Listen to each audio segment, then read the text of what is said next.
am the Dusty behind the scenes. So Justin's the face, he's Dusty, all that stuff. Yeah. I am Bryan, I'm the guitarist. I am, what is it? I handle a lot of, the stuff when, all the business stuff, all the stuff, just kind of behind the scenes, just to make sure that like all of us can really get together and just focus on kind of being a band. That's what it's all about.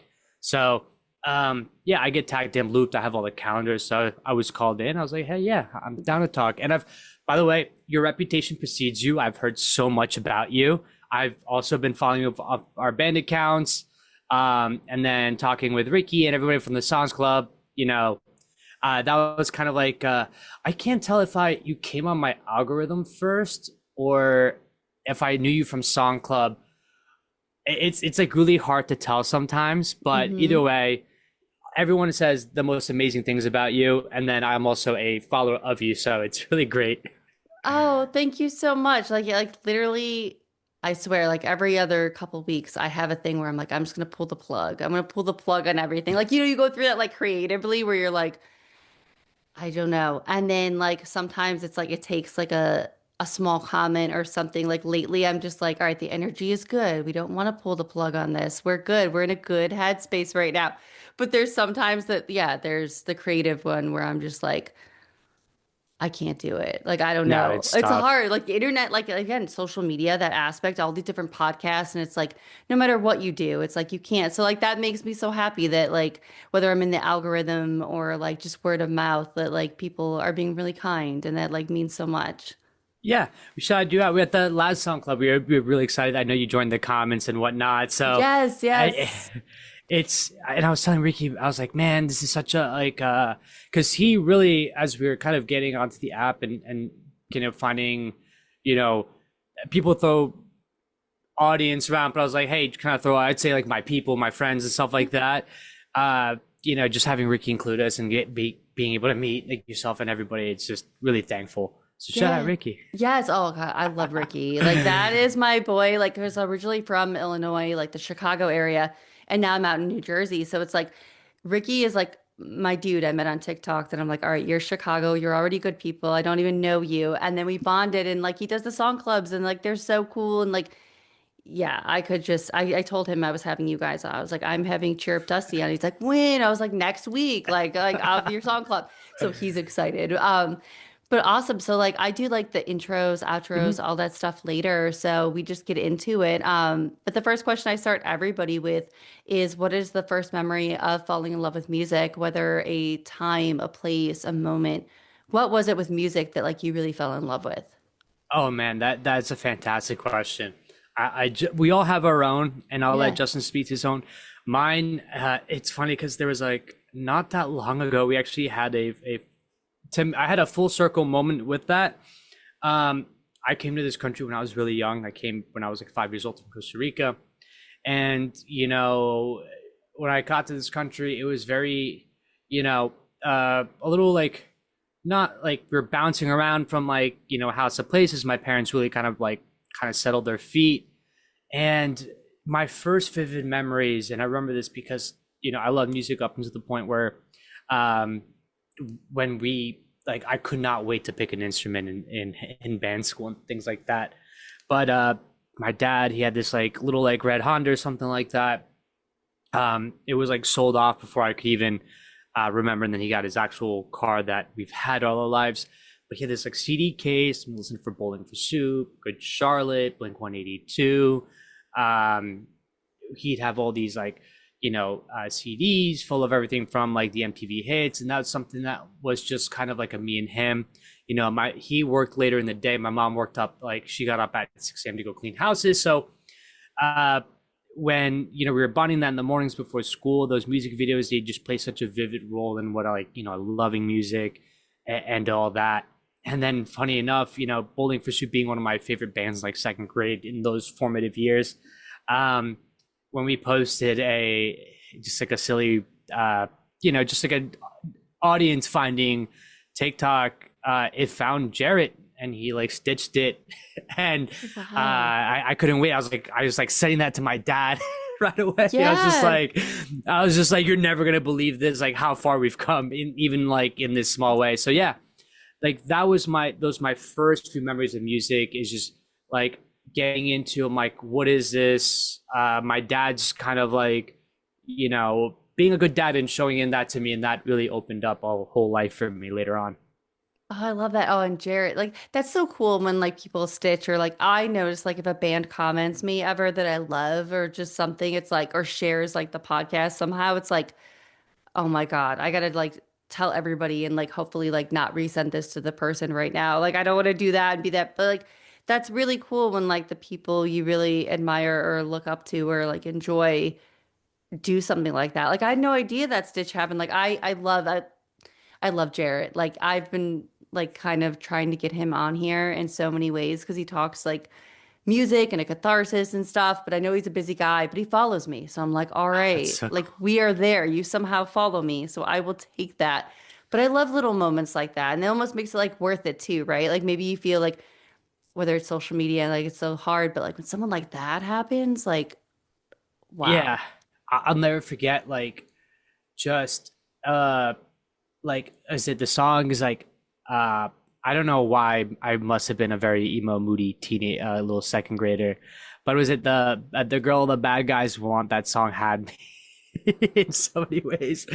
So I was just like, for him just to acknowledge the fact that we exist and that like he just enjoyed a 30-minute snippet of, one of my the songs that we put out, uh, that just meant a lot. And hopefully here's how deep that stuff can go. Listen, we just found a reel. We just found one of the reels or TikToks. He Yeah. follows me, so we'll see. We'll do that. But too, like obviously you guys are Philly guys, and I Mhm. feel like Philly gets such a bad rap at times. I think some people like, oh, Philly is this way, and like I don't know. Like I just think for me, I admire being on the East Coast now, like the New Jersey, Philly, Pittsburgh. Pittsburgh is one of those like places as well that like I've had so many from bands on there and they're just wonderful people. I've yet to meet like a bad person in Pittsburgh. For you though, like what is it about Philly that is so special? Like for anyone that's never been there or maybe they like have a misconception about it. Yeah, absolutely. Philly is definitely a very humbling city in a way of it's got one of the best communities, and we're not really about any superficial fluff or clout. It's a city of hardworking musicians who support each other. They grind in basements. They support each other at the local venues and clubs.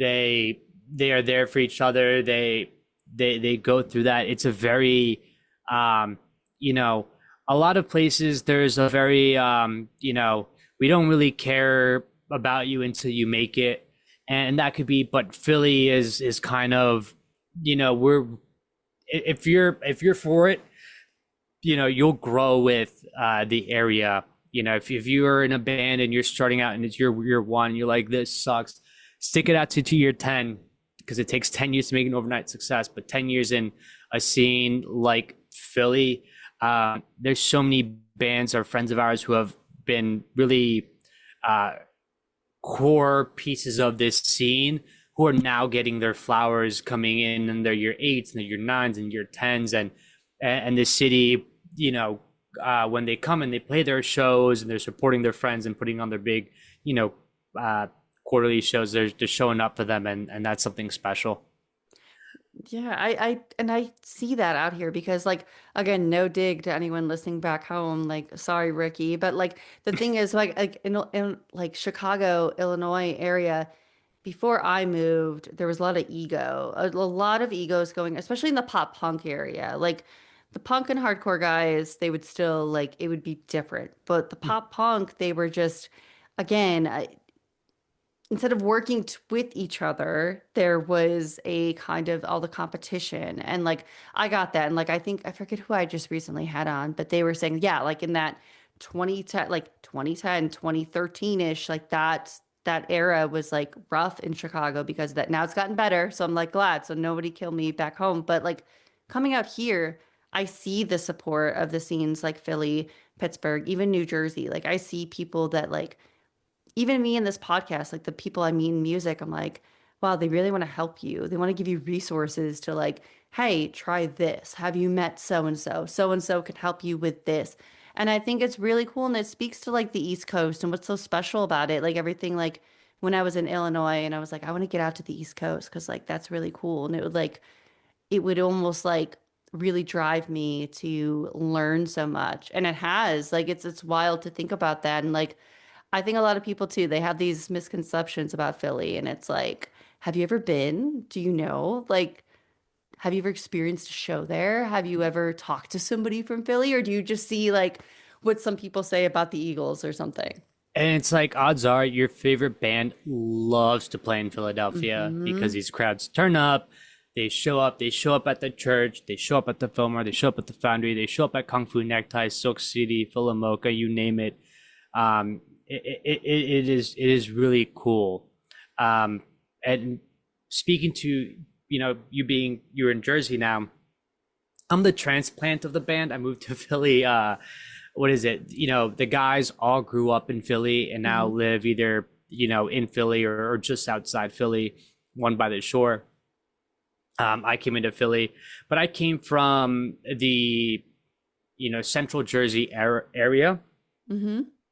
And in that time, it's kind of like, you can pick where you kind of go. Hey, did you go to school and are you going to go work up in the city? You're going to go work up near Philadelphia and find your spot. I was lucky enough in my old band, to have come in contact with the Philly scene and see how much fun it is. There's a band around here, All Systems Go, shout out Pezza, Devin, all them. My old band played with them. And then when I joined Cheer Up Dusty, still seeing them and be able to be friends and seeing that they're just the same kind of people that I've always known it's so cool. It wouldn't trade it for the world. You really do need, people in bands like that. Yeah, and the venues, yeah, talk about that. Like I've yet to see a show in Philly, but like going to the church, like that's like I'm like I Hmm. need to go there just because I saw so many videos like on YouTube. I'd watch like whether it was like Title Fight or like any band has played. Again, if you think about it, any Oh bigger my band, God. they have played these places. Kung Fu Necktie is like a must. Like on half the bands that I see like on a tour, they're going there to go play. And it's funny because like Kung Fu Necktie is cool. It's like it's the place you go on Friday for your dive bar drinks and your emo Yeah, night. But calling all captains have and like goalkeeper from here have slammed that venue yeah. numerous times. Driveways has slammed that venue Hmm. numerous times. I love seeing that. It's really hot though, so dress appropriately is my only. That's what everyone has said. I was like, there was a venue back home like that too, where like the Beat Kitchen, So where it's like you had to just prepare in the summer and in August. Yeah, it was horrible there, but it was the best show. But it was like horrible because you would yeah. just be drenched in sweat. And like to you, like even talking about like music and it being a catharsis, but like, are there any bands that have gotten you through a difficult time in your life, whether it was a song or like a record, something that really helped you?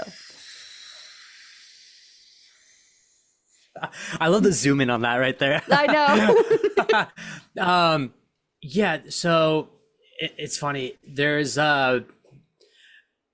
in one of my first couple years of community college, I met this girl. She's really kind. Her name was Teal, and we were really good friends. She made me this like pop punk burner CD that she would make her friends because that was just a good way of showing friendship.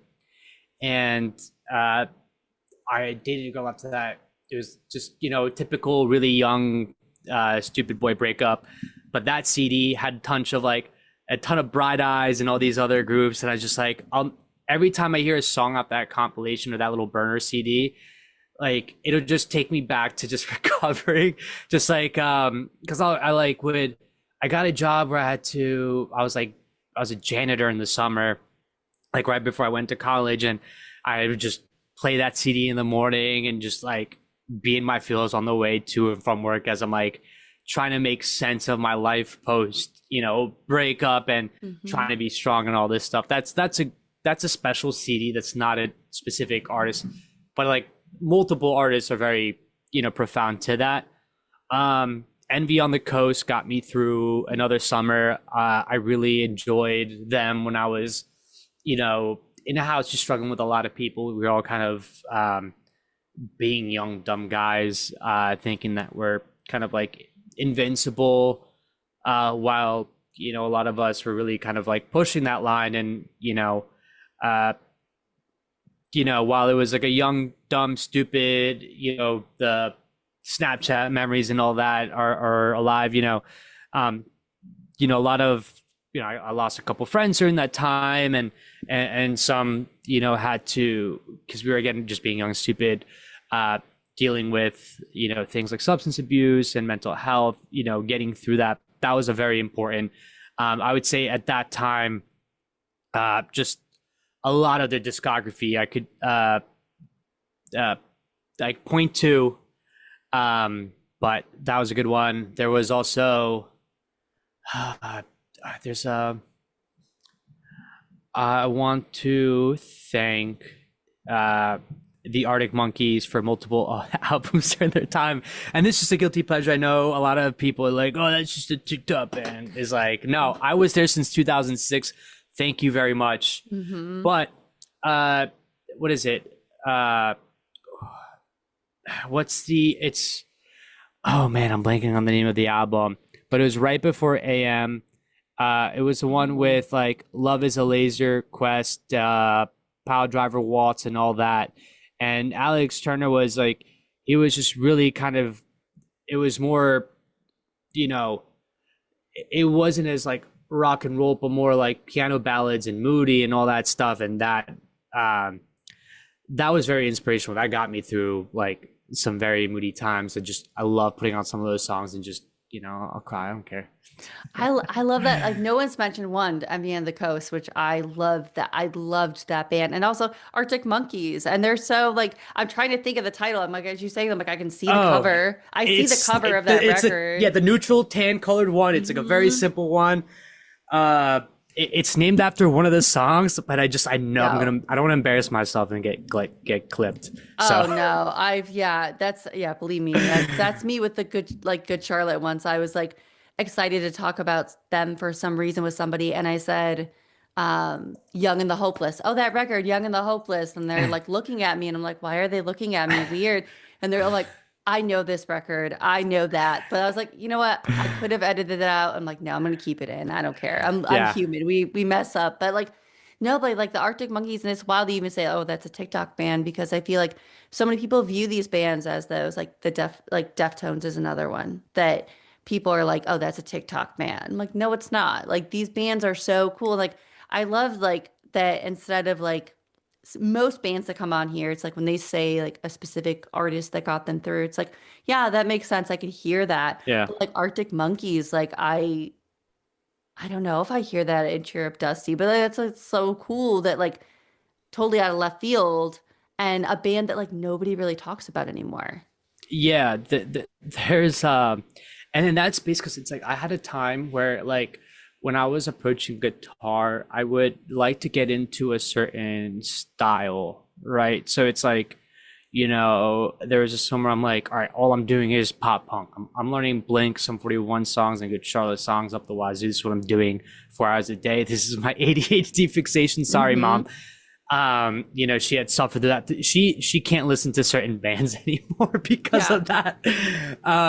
So, and then, there was like that summer just, like I'd always listen to the Arctic Monkeys, right, since like sixth grade. But then I'm like, oh, I was really vibing with AM when it was just dropping at the time in 2013, and then going back into all that stuff. So I was like, all right, let me just focus on how he plays guitar. And then I was like, oh, what's really cool? More blues stuff. Let me just play John Mayer's and I'll do Freddie King, BB King.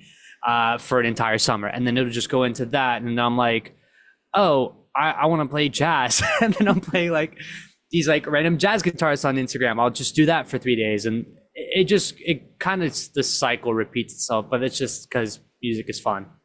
Yeah. Oh, that's just so cool to hear. Because again, like I love when I have bands on here and they like totally like got a left field. Like I still remember, and like I know people are gonna say, oh, well, he's a bigger artist, but like I don't consider like anyone that's on here bigger or smaller. But like when I talked to Ian of Military Gun, and I asked him, I was like, where did you fall in love with music? He's like, Garth Brooks. And I wanted to be like, Garth Brooks, like where I never would have thought Garth Brooks, nothing wrong with Garth Brooks, but like That's wild to like think about like something that affects you, but like your music is in such a different way. And I think too by like a Cheer Up Dusty there, like is it not sounding like everything like that's out there? Because I'm one of those people I used to be like a little bit of a pop punk hater because like everything sounded the same when I would scroll. I'm like, I don't know, I'm kind of over it. And I wouldn't even consider you guys like pop punk. Like there's like just a different energy to it where I'm like, yeah, like I hear bands that are pop punk, but like Chirp Dusty like has it. Like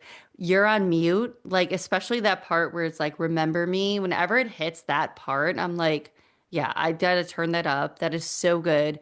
And it's not just something I've heard like everywhere. So I think that's why like I gravitated towards your band. Yeah, absolutely. And that I would say, it comes from everybody. A lot of bands I know have, core songwriters and things like that. One band is just gonna have one songwriter. That's just the guy. What I love about this band is that everyone is looking forward to working together, and that's how I feel we can achieve like a lot of blend because we're just trying to combine things that we all enjoy as musicians. We enjoy in hearing, and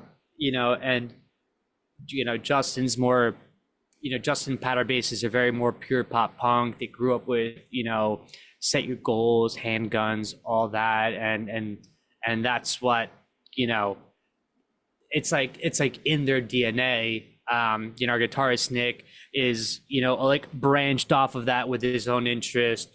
Jordan on the heavier side of that pop punk, easy core, post hardcore spectrum that will take you into your data remembers and all that stuff. And then I have myself where it's like we just talked about, like from my childhood, because I like songs that I can like very feel to, that just like emotional connection. Um, you know, uh, and it's like, and from being an immigrant, my Hispanic background, I want to include, and it's a work in progress always, in trying to include like, hey, how can I employ much of what makes me me in simplicity. We got to do some reggaeton breakdowns and some rhythms that I like. That was I've been trying to let it come to Dusty naturally, because it's like, how can I put my obsession for reggaeton, pop, Bad Bunny, the early, well, now considered old school reggaeton artists that that even Bad Bunny himself grew up on, because we're like the same age and things like that. And then it's just meshing it in. Yeah. Sometimes we'll be like, this is very cheer up Dusty, where I'll play a producer and he's like, that's so Dusty, and that's very on brand for you guys. Or we'll do something and you're like, you know what, maybe we'll put this in the pocket, and once we feel it's a little more us, we'll come back to this. Maybe we're just a little ahead of ourselves right now. Yeah. Oh, yeah. I love to hear that too. And like you can, like, that's one thing I think with when I hear Cheer Up Dusty, I'm like, again, I can hear different elements and definitely the post-hardcore, definitely all that, the easy core for sure. But yeah, like reggaeton, like a Bad Bunny, like I know, yeah, he was just at the Super Bowl and it's like wild to think like, I love to see it. I was so ecstatic. Like I'm not gonna say I'm the biggest fan just because I don't listen to a lot of Bad Bunny, but his performance made me want to. And it was like stuck in my head to where I was like, all right, this is why he is who he is, this bigger artist. Because like, if I'm someone that like, I've heard a couple of like the songs everybody knows, but it like inspired me to like dig deeper to that. And I love that like different elements want to be added like that because like those are the bands and those are the people I gravitate towards because I'm like, I don't want the same thing. Like, I want to hear all those little influences in there, which is just like wild to think about. Yeah, we've done so much cool stuff. Like everyone does so much cool stuff that, like, when you kind of take it to your roots, like Bad Bunny, he did like his core, his uh right, his first era of right into his scene blew up fantastic, and as he gets onto a bigger stage, he knows how he kind of you know would push boundaries more. He even had a punk, a more rock punk focused album that came out that slides under all his other releases. But now, yeah, what the world is seeing kind of like on that stage is, what uh, it's like what I try to incorporate is like, you know, a lot of the music, the rhythms and stuff like that, it comes from, you know, like tradition. It comes from, you know, something where it comes with a little bit like when you feel it, it's like in here almost. It's not so much in here where I'm like, I'm hearing this and I'm like this. It's like you're kind of like feeling it in your diaphragm and your soul a little bit. And he's done this thing where he's pushed more to blend, you know, all his stuff with, you know, the sauce and stuff like that. I'm so happy people got to see that. What is it? He shouted our, oh, sorry, wrong screen. He shouted our country out, and we all like, I was in Costa Rica when we did it, and we all like jumped up. So it's a, you know, Oh, it's a way of community. It's just the same way, you know, where you know, everyone's throws it back, you know, the big pop punk bands that throw it back to their scene, it'd be a good equivalent. But yeah, I think the more music everyone listens to and shares with each other, it's always gonna be good. We'll have so many cool things out in the future. yeah. And like obviously too, like how does it feel when these songs are out and you guys are playing them live? Because everyone I talk to too, there's a different component of the relationship while you write and you put them together and then you get out there and play at a venue. Like how does that feel to have like people connect to your music and be like, all right, I feel this. I like this, whether it's the energy or the lyrics, whatever it is. Like, how's that feel? Like maybe someone you'd never met before to like come up to you and be like, "That's amazing. That's incredible. I felt that."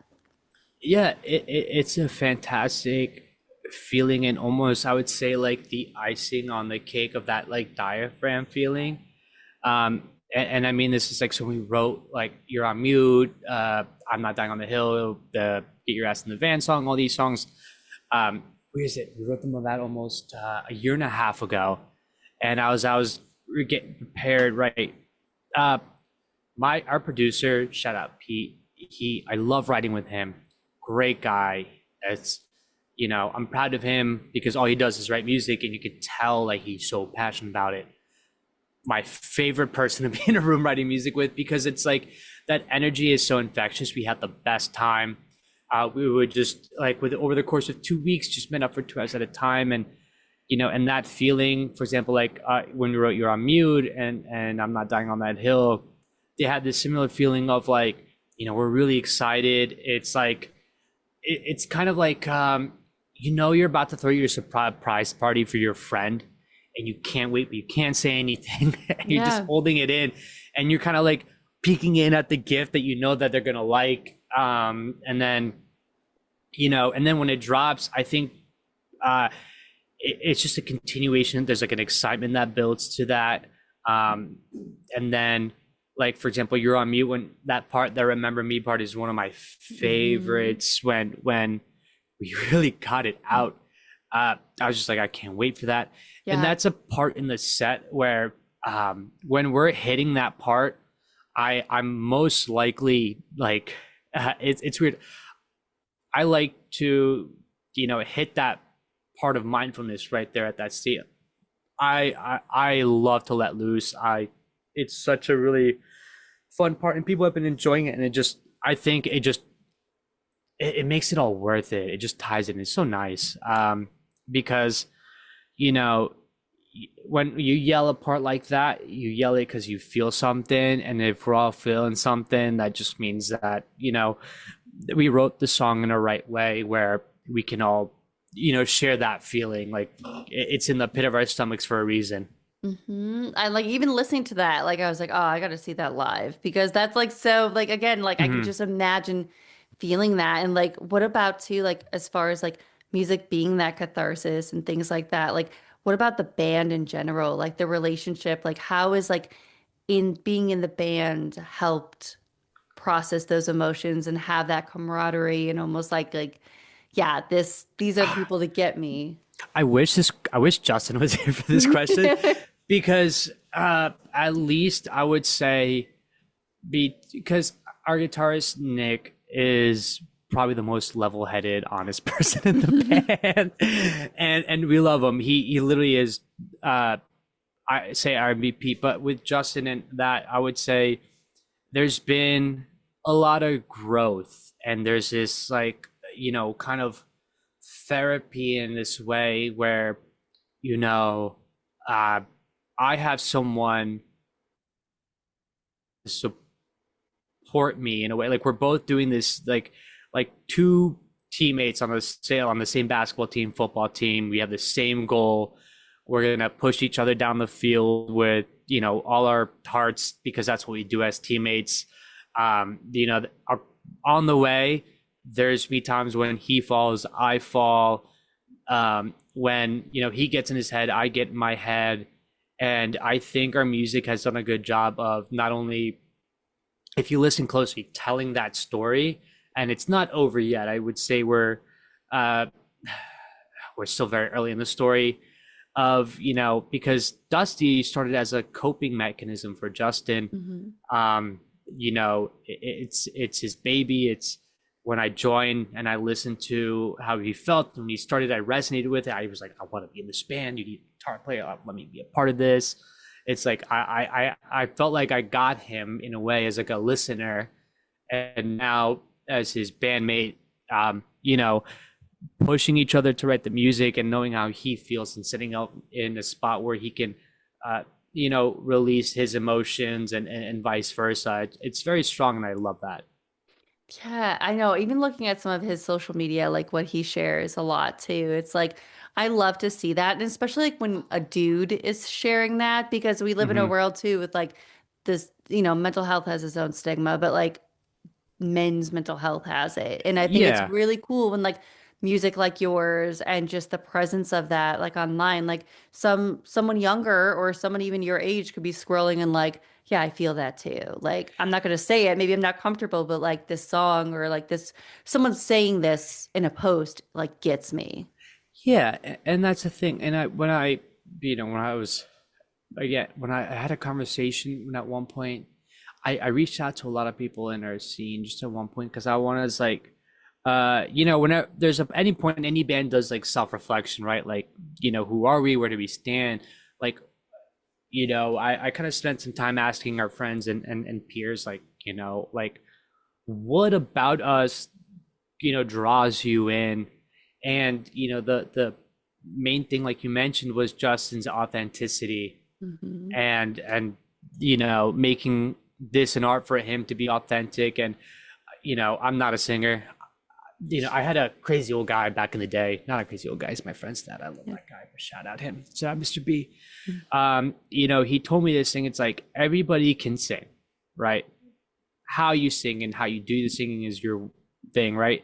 Some people sing with their voice. They've got the most amazing voices. Some people sing through piano. Some people sing through bass, the cello, violin, etc.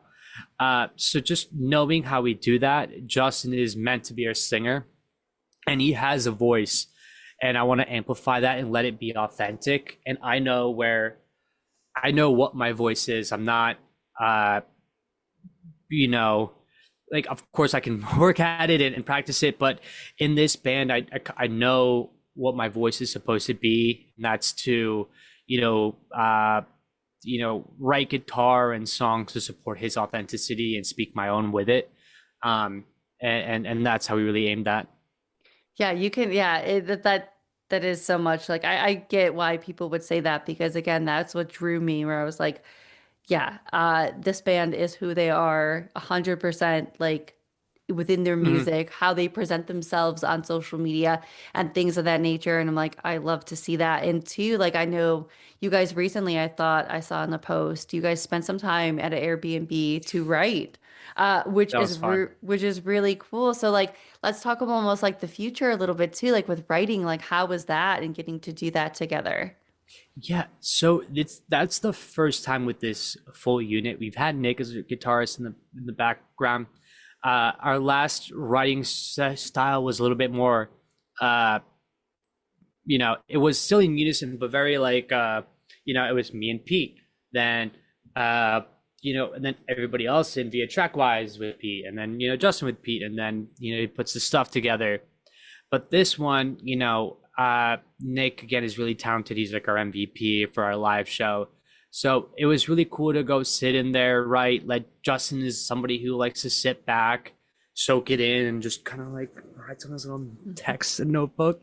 So for him to have that and be able to kind of be within the room and vibe, that was a fun experience. We have that we came very fruitful out of that weekend.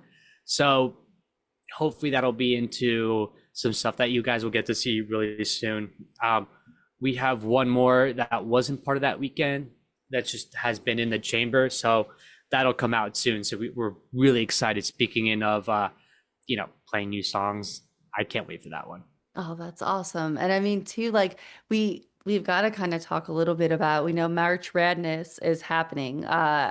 God, February is like before we know it can be over. It's gonna be I March. know, right? I had Crash Nebula on, so they're part of the Pittsburgh crew. I think it's Main Street Hmm. Detour, Crash Nebula. Go for Oh, gold. there you go for gold. And then you guys are representing Philly, so this will be Pittsburgh versus Philly. Who do you think is gonna take it? Oh, Philly, easily. I'm so sorry, Crash, but Philly, we have West Main, and then we have the Harmony Kings of on this side of the Schuylkill River, my cousin's girlfriend's house. Hmm. As I, that's just all up. Yeah, but we're Philly's gonna rip a great show. I love the two bands that we're also playing with that representing Philadelphia. Makes it easy where we're gonna play our hearts out, but my cousin's girlfriend's house in West Main pretty much got us covered. Yeah, like it's interesting when they were talking about it. It was Nick and oh my God, oh Jake. Nick and Jake Hmm. were on for Crash Nebula and they were like just talking about this. I'm like, this is really, really cool that this is existing. Like, I don't know, maybe it happened back home and maybe it happens here in Jersey, but I've never really heard of that. I'm like, I think that is just really, really cool of Pittsburgh and Philly coming together for a really cool event. And like I know Josh, I believe, puts that on from Sunday Complex. I Hmm. want to say he does it, and I've had him on, and he's like again a wonderful human. Like imagine that in Pittsburgh. But it's really cool to hear like something like that exists where people are just coming together and it's really, really fun. And it just is like the celebration of music at the end of the day. Yes, Pittsburgh versus Philly. But it's really, really cool to have like again that community aspect. Yeah, Nick has been just crushing it with the ideas. Nick from Crash, Mhm. just shout out Yeah. Nick, a real G, because he hit us up. He's like, I've gotten this idea, because we were trying to set up that weekend, and in the back and forth where we were like discussing other bands, he just hits us up. He's like, what do you think of this? And we're just like, oh, yes, that's all I have to say. And now, yeah, I'm really eager to see how that goes. I hope it's gonna be a blast. I can't wait to, we've been meaning to play with Main Street Detour for so long. Mhm. So to be with them is great. Crash is gonna be with us that whole weekend, and getting close with them, and Nick's gonna come up. We're gonna make sure he comes up for Everybody Hates Me, and as well as Jake. Man, I just have nothing but kind words for them. Oh, yeah, and literally having them on. I had Nick on for Good Vibe. That's where I first like met him, and then he like I forgot he was in Crash Nebula. I was like, oh gosh, I got this DM, and I was like, wait, I know this person. I know Nick, and it just is. He just speaks like he's one of those people you can tell is so hardworking, and then just is all about the scene. Like Hmm. when whether he plays with Keep Flying or he does this and that, and it's like yeah, the coolest dude. And I can't wait to see who takes that home. Like I'm like somehow maybe I have to figure out how can I get here? How can I do that to see that? Because I would love to be a part of that. And I think it's really cool. But like before I let you go, I would love to know what is one thing you would love to almost like speak into existence for this new year. We're here in 2026. Oh, It's February. What are we speaking into existence? oh, awesome. We are speaking into existence for Cheer Up Dusty, really, really, really owning in and again, finding more of you and everyone, which is our audience. And I mean that in a, I'm not, you know, numbers, accolades, all that stuff aside. I being at this stage where in our band is there's so many kind people who support us, and when I see the Good Terms and what is it, the Millingtons and what is it, uh, all these bands who are just they're getting their flowers in 2025 and 2026.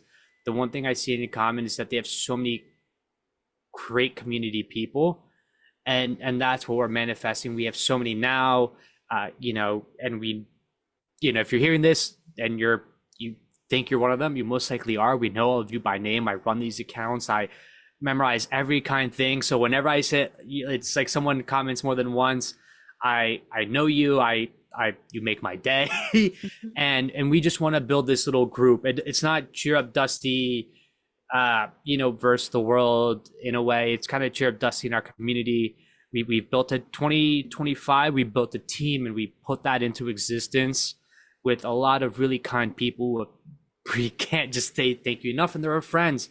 And in this year, we're going to find you, our audience, and we're going to be friends, with every single one of you. The sky's the limit for a band like us, and that's all we're going to speak into existence. Yeah. Well, there we go. I love that because I think it's such a way to end, or not end, but like just be on a positive note of like, yeah, like this sky's the limit. And I truly believe like bands like yours that you see that are just, that's why I don't need to go on my AI rant. I don't need to go on that. I get so heated with these days when we see people either defend the use of AI or use it themselves. And it's like, we need to promote and keep bands like yourself going and support that. Like, again, I'm a big person of go to band camp, go do that, or go see them play, go buy merch, like support these bands that are working really, really hard, because you guys deserve it. So Yeah. I love that. Support live music, support all of it. Don't do anything please.